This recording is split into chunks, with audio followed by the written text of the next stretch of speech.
Doctor గారు, మా బాబాయ్ వయసు 55 సంవత్సరాలు. గత 10 సంవత్సరాలుగా మధుమేహం ఉంది. దీని వలన మూత్రపిండాలకు ఏమైనా నష్టం వాటిల్లుతుందా? మీ సలహా ఏంటో తెలియజేయండి అని అడుగుతున్నారు. ఈ ప్రశ్నకు నెఫ్రాలజిస్ట్ డాక్టర్ శ్రీధర్ గారు సమాధానం అందిస్తారు. మనం నార్మల్గా ఇప్పుడు ఒకవేళ 100 పేషెంట్స్ కిడ్నీ ఫెయిల్ అయిన వాళ్ళని తీసుకున్నట్టయితే దాంట్లో 60% డయాబెటీస్ వల్ల కిడ్నీ ప్రాబ్లం రావడం వల్లనే కిడ్నీస్ ఫెయిల్ అవుతున్నాయి. సో వీళ్ళందరూ ఏంటంటే లాస్ట్ స్టేజ్ ఆఫ్ కిడ్నీ ఫెయిల్యూర్లో డయాలసిస్ కానీ కిడ్నీ ట్రాన్స్ప్లాంటేషన్ కానీ అవసరం పడుతూ ఉంటుంది. సో డయాబెటిక్ పేషెంట్స్కి ఏంటంటే around 30 to 40% of the diabetes పేషెంట్స్కి కిడ్నీస్ ఎఫెక్ట్ అయ్యే అవకాశం ఉంటుంది. దీన్నే డయాబెటిక్ నెఫ్రోపతి అంటాము. నార్మల్గా చూసినట్టయితే డయాబెటిక్ నెఫ్రోపతి అనేది అంటే డయాబెటీస్ వల్ల కిడ్నీ ఫంక్షన్ ఉందా లేదా అనేది, కిడ్నీ ఫంక్షన్ ఎఫెక్ట్ అయిందా లేదా అనేది ఎలా తెలుసుకుంటామంటే లక్షణాలు. ఒకటి ఏంటంటే సపోజ్ ఒక డయాబెటీస్ 5 years నుంచి 4 years 5-6 years నుంచి ఉంది. తర్వాత ఇంతకుముందు బీపీ ఎప్పుడు లేదు, బట్ ఇప్పుడు ఈ మధ్యలో మళ్ళీ బీపీ స్టార్ట్ అయింది. That is one of the early indication. Diabetic nephropathy start అయినప్పుడు ఏంటంటే ఇంతకుముందు బీపీ లేకుండా ఇప్పుడు బీపీ కనుక స్టార్ట్ అయితే one of the reason diabetic nephropathy అయ్యే అవకాశాలు ఉంటాయి.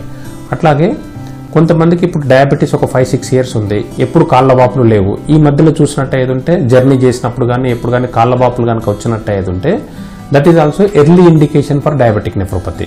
సో డయాబెటిక్ పేషెంట్స్కి కొత్తగా బీపీ డెవలప్ అయినా కానీ ఆర్ కాళ్ళ వాపులు వచ్చినా కానీ మనం డయాబెటిక్ నెఫ్రోపతి వచ్చిందా అనే అనుమానం వస్తుంది.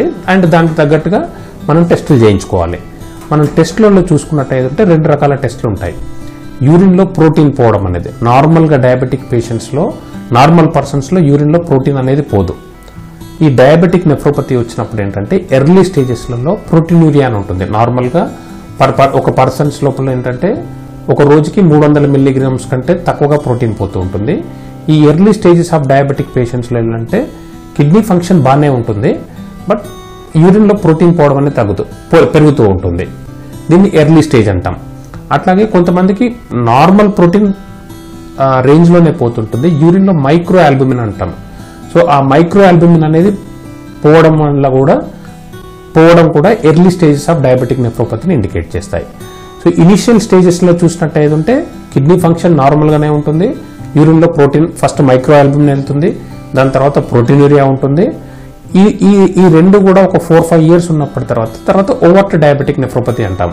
దాని తర్వాత గ్రాడ్యువల్గా కిడ్నీ ఫంక్షన్ అనేది తగ్గిపోతూ ఉంటుంది. ప్రతి డయాబెటిక్ పేషెంట్స్ కూడా once in a year estimated GFR test చేయించుకోవాలి. సపోజ్ ఎస్టిమేటెడ్ GFR కనుక 80 ml కంటే తక్కువగా ఉందనుకోండి, నెఫ్రాలజిస్ట్ సలహా తీసుకొని మెడిసిన్స్ వాడాల్సి ఉంటుంది. అట్లాగే యూరిన్లో మైక్రో ఆల్బుమిన్ కానీ ఆర్ ఓవర్ట్ ప్రోటీన్ కానీ పోతుందో చూసుకోవాలి. Suppose diabetic patients once in a year యూరిన్లో ప్రోటీన్ పోయినా ఎస్టిమేటెడ్ GFR తగ్గినా కానీ నెఫ్రాలజిస్ట్ సలహా తీసుకొని ఫర్దర్ డ్యామేజ్ కాకుండా జాగ్రత్తలు తీసుకోవాలి.